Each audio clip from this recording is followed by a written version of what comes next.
Assalamualaikum warahmatullahi wabarakatuh. Kami dari kelompok 19 beranggotakan Muhammad Rijal 552, Muhammad Talib 561. Pada kesempatan kali ini kami akan menjelaskan tentang teori-teori kriminologi dan masa lingkungan, sosial kultural, sosial kriminal. Nah, materi yang pertama akan saya jelaskan dan yang kedua akan dijelaskan oleh Rijal. Assalamualaikum warahmatullahi wabarakatuh. Saya Muhammad Talib, NIM 561. Saya akan menjelaskan ruang lingkup kriminologi. Pengertian kriminologi. Kriminologi dibedakan menjadi dua, yaitu satu, segi etimologi, dua, pendapat sarjana. A. Krim. Krim adalah artinya kejahatan. Logos artinya ilmu pengetahuan. Kriminologi artinya suatu ilmu pengetahuan yang mempelajari tentang kejahatan. Dua, pendapat sarjana. Pendapat sarjana yaitu Edwin Bonger, Notes Joto, Ridwan Hasibuan, dan Edi Yanuar. Penjelasan segi etimologi. Kriminologi adalah suatu ilmu pengetahuan yang mempelajari tentang kejahatan. Pendapat sarjana Edwin. Kriminologi adalah ilmu pengetahuan yang mempelajari kejahatan sebagai suatu fenomena sosial. Ilmu ini di dalamnya mencakup bidang proses pembuatan hukum, pelanggar hukum, dan reaksi terhadap pelanggar hukum. Proses ini terdiri dari tiga aspek, yaitu instruksi yang berurutan, undang-undang tertentu yang berkaitan dengan sesuatu yang tidak logis yang ditentukan oleh politik sosial sebagai kejahatan. Bahkan definisinya sejumlah orang tetap komit dengan perilaku kejahatan dan politik sosial yang bereaksi dan adanya hukuman. Perlakuan ataupun penjagaan instruksi yang berurutan ini adalah objek masalah kriminologi. Kriminologi terdiri dari tiga kelompok, yaitu sosiali hukum, etiologi kriminal, penologi. Sosiologi hukum adalah yang mencoba melalui analisis ilmiah mengangkut kondisi-kondisi yang membentuk hukum pidana dan jarang disentuh dalam buku kriminologi umumnya. Etiologi kriminal adalah yang mencoba melalui analisa ilmiah meneliti sebab-sebab musabab kejahatan. Penologi adalah yang berhubungan dengan kontrol terhadap kejahatan. 2. Menurut Mr. Bonger menyatakan bahwa kriminologi ilmu pengetahuan yang bertujuan menyelidiki gejala-gejala seluas-luasnya. 3. Notes menyatakan kriminologi adalah ilmu pengetahuan yang menyelidiki gejala-gejala kejahatan dan tingkah laku yang tidak senonoh, sebab musabab serta akibat-akibatnya. 4. Muljatoh menyatakan kriminologi merupakan ilmu pengetahuan tentang kejahatan-kejahatan dan kelakuan jelek dan terhadap orang yang tersangkut pada kejahatan dan kelakuan jelek itu. Edi Warman. Kriminologi adalah suatu ilmu pengetahuan yang mempelajari kejahatan baik yang dilakukan oleh individu, kelompok, atau masyarakat, dan sebab musabab timbulnya kejahatan serta upaya-upaya penanggulannya sehingga orang tidak berbuat kejahatan lagi. 6. Ridwan Hasibuan. Kriminologi adalah suatu ilmu pengetahuan yang mempelajari serta menyelidiki maupun membahas masalah kejahatan, baik mengenai pengertiannya, bentuknya, sebab-sebabnya, akibat-akibatnya, dan penyelidikan terhadap suatu kejahatan maupun hal-hal yang ada hubungannya dengan kejahatan itu. 7. Edi Yanura. Kriminologi adalah ilmu pengetahuan yang mempelajari tentang kejahatan dan penjahat dalam segala aspeknya. Kriminologi dibedakan menjadi dua, yaitu satu kriminologi aiteologi, dua kriminologi politik. Kriminologi aiteologis, ilmu yang mempelajari sebab-sebab timbulnya kejahatan.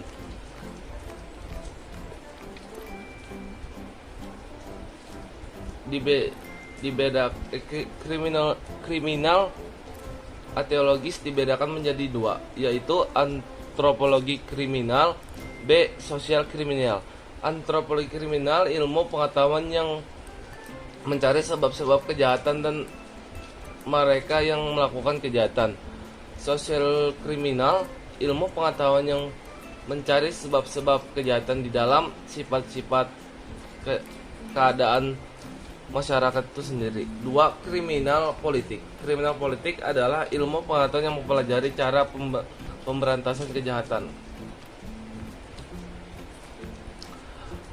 Dua, kejahatan krim.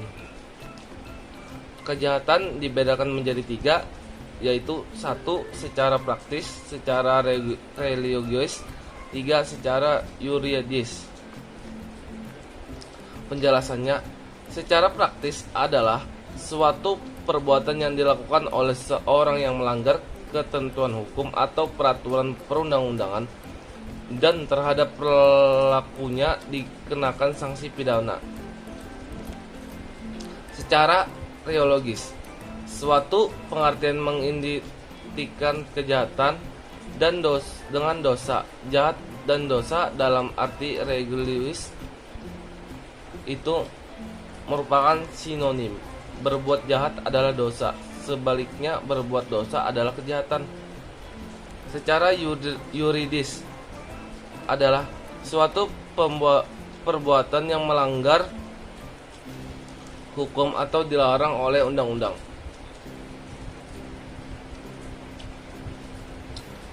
Tiga, penjahat dibedakan menjadi 6. Satu, aspek yuridis, 2 aspek inteligensia, 3 aspek ekonomi, 4 aspek religius, 5 aspek sosial, 6 aspek filsafat. Penjelasannya, 1. Aspek yuridis. Penjahat dalam pengertian yuridis, orang-orang yang melanggar peraturan atau undang-undang pidana dan dinyatakan bersalah oleh pengadilan serta dijatuhi hukuman. Aspek inteligensia. Menurut Vollmer, sebagai seorang tokoh di bidang kriminologi, menyatakan bahwa penjahat adalah orang dilahirkan tolol dan tidak mempunyai kesempatan untuk berubah tingkah laku karena baginya tidak dapat menyelidiki dirinya dari perbuatan antisosial yang merugikan individu. Aspek ekonomi.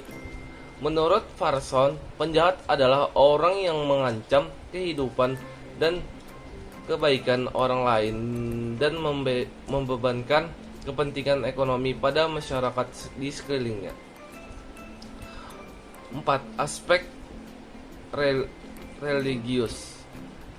Menyatakan bahwa penjahat adalah orang-orang yang berkelakuan antisosial di mana perbuatan bertentangan dengan norma-norma kemasyarakatan dan agama serta merugikan dan mengganggu ketertiban umum. 5. Aspek sosial.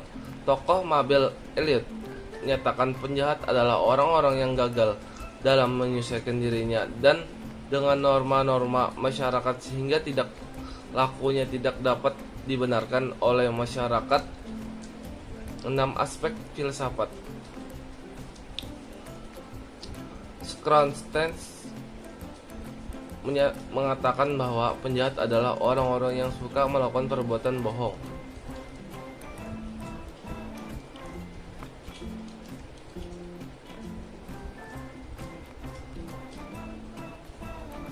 Tujuan mempelajari kriminologi untuk mempelajari kejahatan dan berbagai aspek sehingga diharapkan dapat memperoleh pemahaman mengenai fenomena kejahatan dengan lebih baik.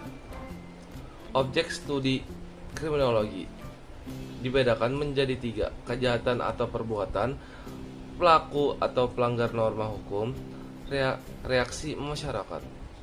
Penjelasannya: 1. Kejahatan atau perbuatan.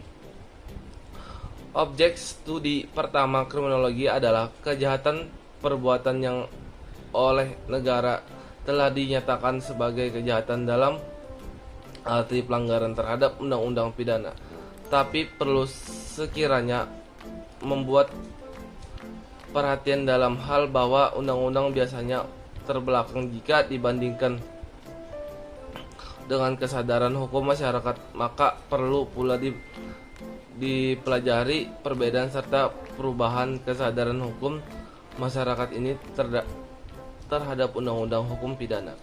2. Pelanggaran atau pelaku.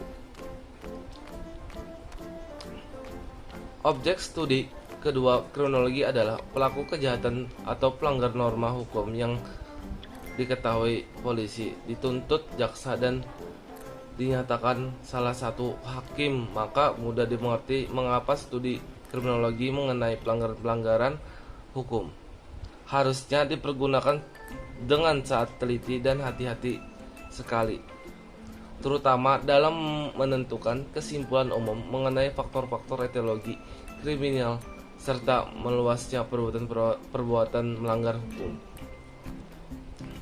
3. Reaksi masyarakat. Objek studi ketiga kriminologi adalah reaksi masyarakat terhadap perbuatan kejahatan dan melanggar hukum. Bahwa pada akhirnya masyarakatlah yang menentukan tingkah laku bagaimana yang tidak dapat dibiarkan serta perlu mendapat pidana. Maka dalam hal ini perantara sosial yang menyalurkan reaksi serta itulah dan bagaimana cara prosesnya perantara sosial ini mencari dan menegakkan keadilan perlu mendapat perhatian dalam studi kriminologi.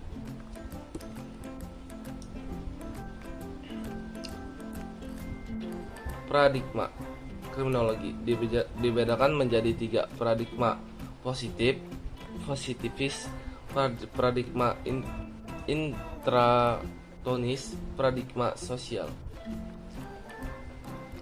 Paradigma positif adalah menghendaki agar pelaku kejahatan atau kejahatan itu sebagai suatu yang harus dipelajari. Paradigma positif mengakui bahwa hukum ditunjukkan hanya kepada mereka yang melanggarnya. Paradigma sosiologis. Paradigma sosiologis menunjukkan pada sistem ekonomi kapasitas sebagai sumber dari pada konflik. Menurut paradigma itu kejahatan dianggap mengancam kepentingan kelompok penguasa yang dominan. Faktor-faktor kejahatan. Faktor-faktor penyebab terjadinya kejahatan. Faktor internal adalah faktor-faktor yang terdapat pada individu seperti umur, seks, kedudukan individu, pendidikan individu, masalah reaksi, liburan individu, agama individu. Faktor eksternal adalah faktor-faktor yang berada di luar individu. Faktor eksternal ini berpokok pangkal pada lingkungan individu seperti waktu kejahatan, tempat kejahatan, keadaan keluarga dalam hubungan dengan kejahatan. Mazhab aliran kriminologi. Mazhab antropologi, mazhab lingkungan, mazhab biososiologi, mazhab spiritualis.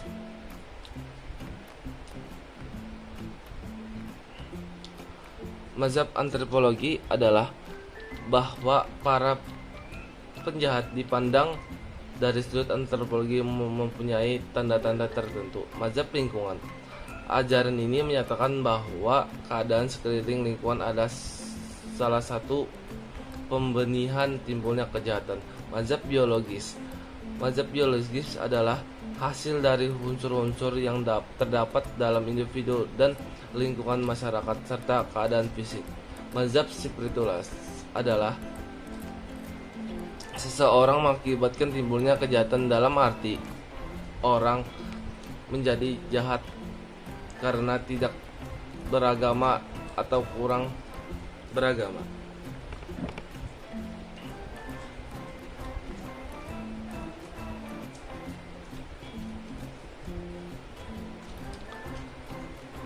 Aliran-aliran tentang kejahatan. Satu, aliran klasik. Aliran klasik adalah makhluk memiliki kehendak bebas, di mana dalam bertingkah laku ialah memiliki kemampuan untuk memperhitungkan segala tindakan berdasarkan keinginan hedonisme. Dua, aliran neoklasik. Aliran neoklasik adalah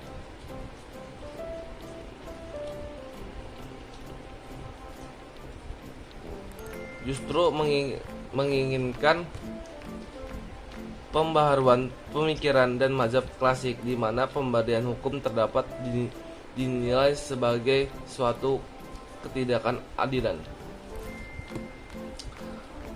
Aliran positif dibedakan menjadi dua, yaitu determinisme biologis, determinisme kultural.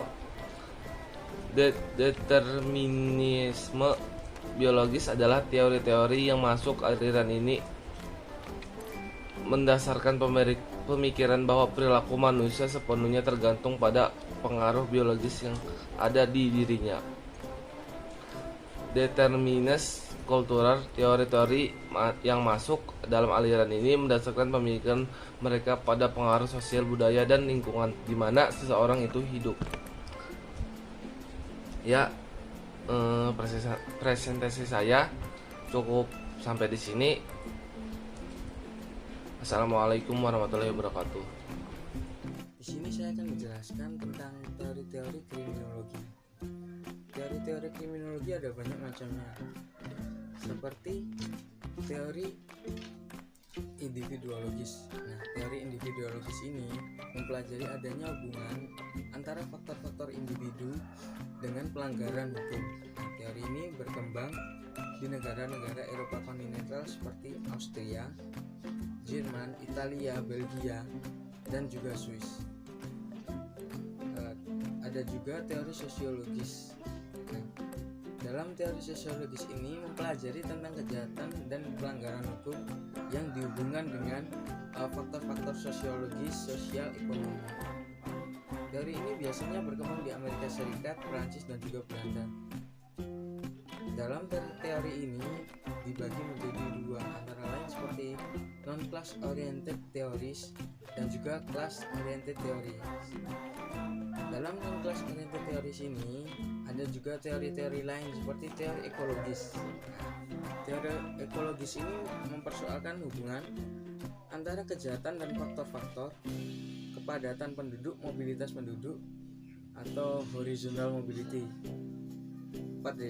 perbedaan antara desa dengan kota, dan juga daerah delikuen dengan perumahan.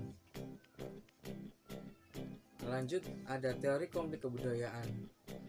Teori ini mempersoalkan hubungan antara kejahatan dengan konflik antara berbagai sistem nilai dalam suatu daerah. Ada juga faktor ekonomi. Faktor ini mencoba mencari hubungan antara kejahatan dengan kemiskinan dan penderitaan rakyat menurut Wabonga. Dan ada juga differential association theory menurut Sutherland. Menurut teori ini, kejahatan yang dilakukan seseorang adalah hasil peniruan terhadap perbuatan kejahatan yang ada dalam masyarakat, dan ini terus berlangsung. Nah, sekarang kita membahas teori yang ada dalam class oriented theory. Teori dalam class oriented theory ini antara lain seperti teori anomi. Teori ini menggambarkan keadaan suatu masyarakat di mana himpunan-himpunan peraturan yang mengatur hubungan unsur-unsur dalam suatu sosial menjadi kacau balau. Akibatnya ialah bahwa anggota masyarakat mengalami kebingungan sendiri. Dan juga ada teori subkultur.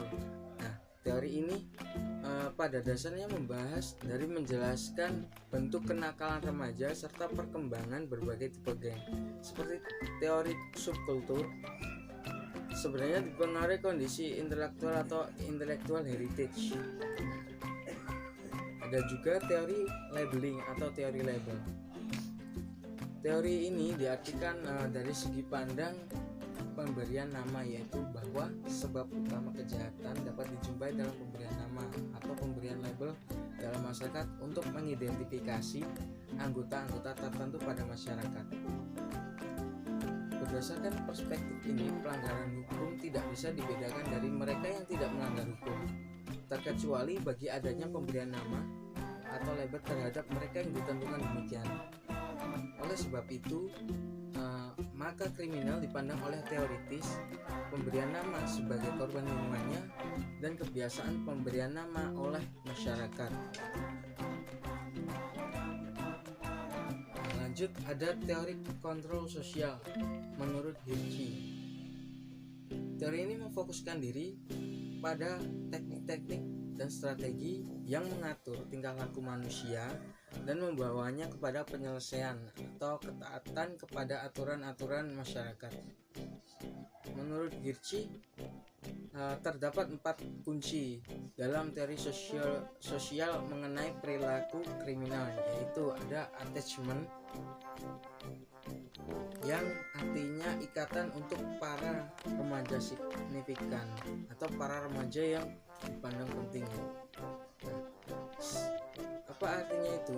Sepanjang seseorang memiliki hubungan erat dengan orang-orang penentu tertentu yang sangat penting, maka ia akan menghormati norma-norma mereka dan mengambil alih norma-norma itu. Dengan tidak adanya ikatan itu, maka juga tidak akan ada apa-apa yang mengikat mereka pada norma-norma yang berlaku dengan kemungkinan terjadinya devian. Nah, yang kedua ada komitmen atau keterikatan dalam subsistem konvensional. Seseorang dengan akal sehat mempertimbangkan untuk rugi dari perilaku delinkuan. Sekali dikaitkan dalam sistem konvensional seperti dunia sekolah, pekerjaan, organisasi, di waktu senggang, maka orang akan memperoleh macam-macam hadiah dalam bentuk uang, pengakuan, penghargaan, dan status bila semua berfungsi baik. Hal mana tidak akan diperoleh dengan perilaku devian. Ada juga yaitu belief atau percaya.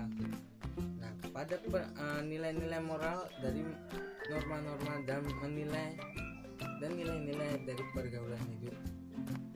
Dalam belief ini, sistem norma dari pergaulan hidup dianut semua orang dalam pergaulan hidup itu. Mendukung norma-norma itu adalah variabel. Apabila orang berpendapat bahwa ia tidak perlu mentaati norma-norma itu, orang itu cenderung akan melanggar norma-norma itu. Dan yang keempat ada psikoanalitikal, yakni keinginan yang ditekan karena tidak memenuhi norma-norma dan menimbulkan kejahatan. Sigmund Freud, penemu psikoanalisa, hanya tertuju pada neurosis dan faktor-faktor di luar kesadaran yang tergolong ke dalam struktur yang lebih umum mengenai tipe-tipe ketidakberesan atau penyakit. Dan ada juga teori Sobhural. Apa itu teori Sobhural? Sobhural sebagai akronim dari nilai-nilai sosial, aspek budaya dan faktor struktural dari suatu masyarakat tertentu. tujuan dari teori Sobral bukan semata-mata untuk mencegah kejahatan, melainkan merekayasa hukum dalam kebenaran dan keadilan agar tercipta suatu kedamaian dan kesejahteraan. Maka hanya Polri-lah yang dapat memberitahukan kepada semua aparat pemerintah baik pusat maupun daerah bahwa timbulnya dan semakin meningkatnya kejahatan atau tindak pidana. Upaya-upaya penanggulangan kejahatan. Nah, di sini saya kan menjelaskan tentang upaya-upaya penanggulangan kejahatan. Apa aja sih yang ada dalam upaya-upaya penanggulangan kejahatan? Yaitu yang pertama ada preemptif. Apa itu preemptif? Tahap ini merupakan suatu upaya dari Polri untuk mencegah secara dini agar tidak terjadi kejahatan dalam masyarakat. Nah, sistem ini dapat dilakukan bersifat moralistis yang bekerja sama dengan tokoh masyarakat dan tokoh agama untuk menyebarkan norma-norma maupun ajaran agama kepada masyarakat sehingga dapat mengekang nafsu untuk berbuat jahat. Dan di samping itu melakukan pembimbingan disiplin tingkat SLTP dan SLTA sampai ke perguruan tinggi dalam bentuk ceramah-ceramah mengenai kejahatan yang dipandang perlu agar dapat menjaga diri. Yang kedua ada preventif. Apa itu preventif? Yakni mencegah terjadinya kejahatan yang sudah terlibat adanya kecenderungan ke arah itu, misalnya mengadakan razia. Nah, terhadap para anak, para pelajar, para mahasiswa di tempat-tempat ramai seperti di plaza-plaza, karaoke, tempat biliar, diskotik dan lain-lain, agar mereka terlepas dari sasaran perbuatan jahat. Dan ketiga ada represif. Represif ini merupakan suatu tahap yang diterapkan pada mereka yang telah melakukan kejahatan walaupun mereka masih tergolong anak-anak. Kepada mereka yang telah melakukan kejahatan ditindak, kemudian diproses dan dilanjutkan sesuai dengan prosedur hukum yang berlaku. Nah, yang keempat ada reformatif. Apa itu reformatif? Yaitu suatu cara yang ditunjukkan kepada pengurangan jumlah kejahatan ulangan atau residivis. Nah, lanjut. Saya akan menjelaskan juga tentang mazhab Italia atau aliran biologi kriminal, antropologi kriminal. Para ahli penyelidikan kejahatan dalam mazhab ini yang terkenal ialah Dr. Cesare Lombroso yang mengemukakan pendapatnya dalam bukunya El Homo Delinquente. Nah, beliau adalah seorang mahaguru pada sebuah universitas di Turin, Italia. Dalam ilmu kedokteran, kehakiman dan psikiatri, dan menjadi dokter jiwa di sebuah penjara di Italia. Beliau telah menyelidiki dan mengukur bentuk-bentuk badan dan tengkorak dari kurang lebih 350 orang hukuman. Dari penyelidikan ini bisa ditarik kesimpulan bahwa memang ada orang jahat semenjak lahirnya, dan tiap penjahat itu mempunyai banyak sekali sifat-sifat yang menyimpang dari orang-orang biasa. Hal ini biasanya bisa kita lihat dari beberapa contoh seperti keadaan fisiknya atau bentuk badannya dan keadaan psikisnya atau jiwanya. Nah, sekian teori atau materi yang bisa saya sampaikan. Bila ada salah kata, saya mohon maaf yang sebesar-besarnya.